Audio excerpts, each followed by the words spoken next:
kids options and choice, helping them think about how does my body feel, instead of just giving instructions and saying you need to do what I say. That's consent, and that's important really at every age.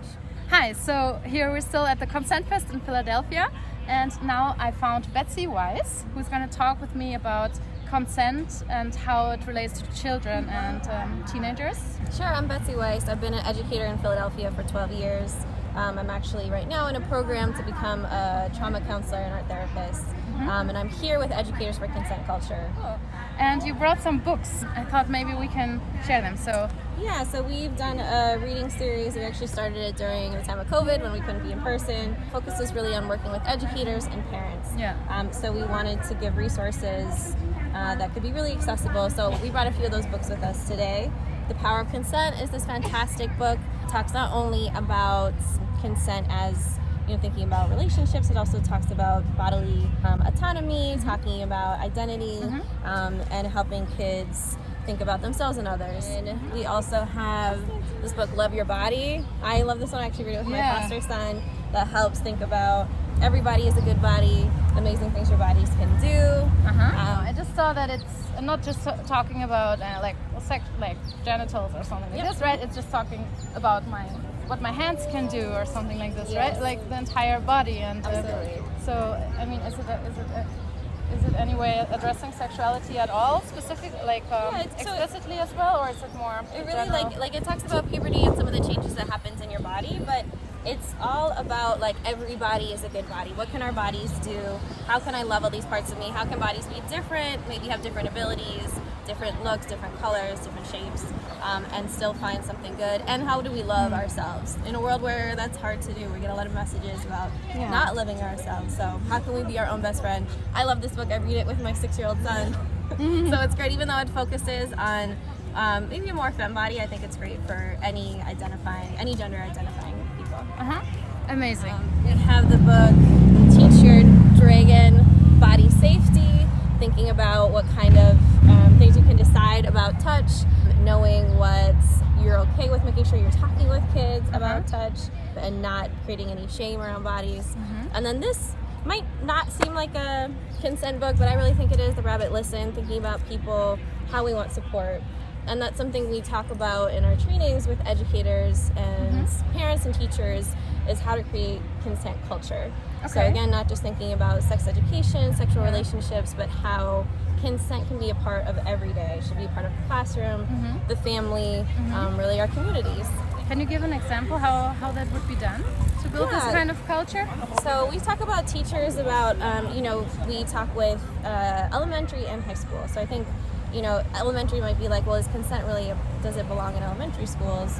But we can think about how giving kids options and choice, helping them think about how does my body feel, instead of just giving instructions and saying you need to do what I say, helping them understand, we do things for the community, but also you have a voice, you can decide, starting young, that's consent, and that's important really at every age.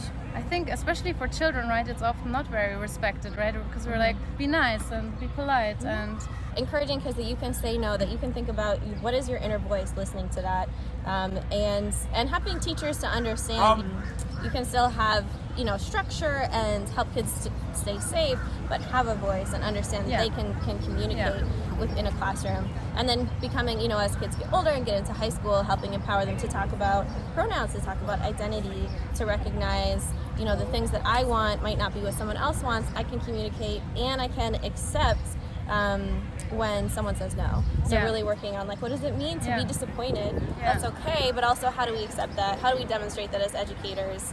It's really exciting work that we're doing with Educators for Consent Culture. That sounds so important. Yeah, there's two sides of it, right? There's expressing that I don't want something, or maybe also I want something.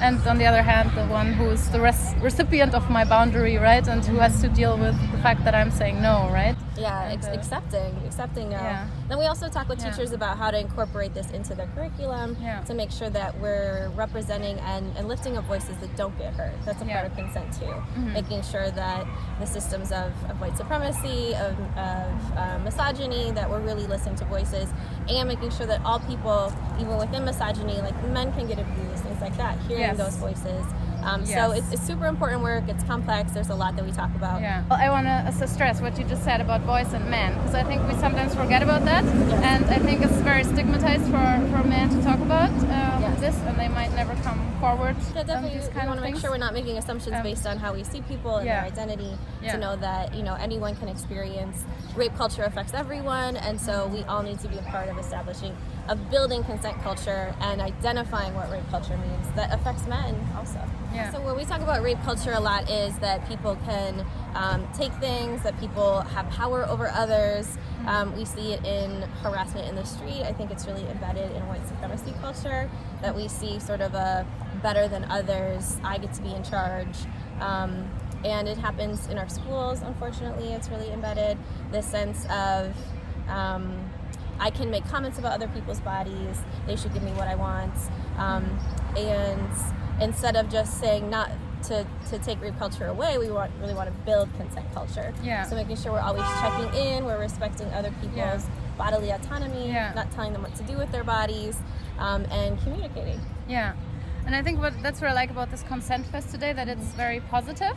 So there's not really this feeling of like this negative vibe of we have to protect, like also of course also, right? It's also about protecting, but it's very positive, it's very playful. Yes. But and I think that's even, those of us who are survivors, all of us who are affected by rape culture, how do we create the world we want to see? Well, we can celebrate those things that make us strong and that make us have power within ourselves. And I think it's so important to talk with people, and especially young people, also about consent. So thank you so much for taking the time. Absolutely. Thank you for talking with me.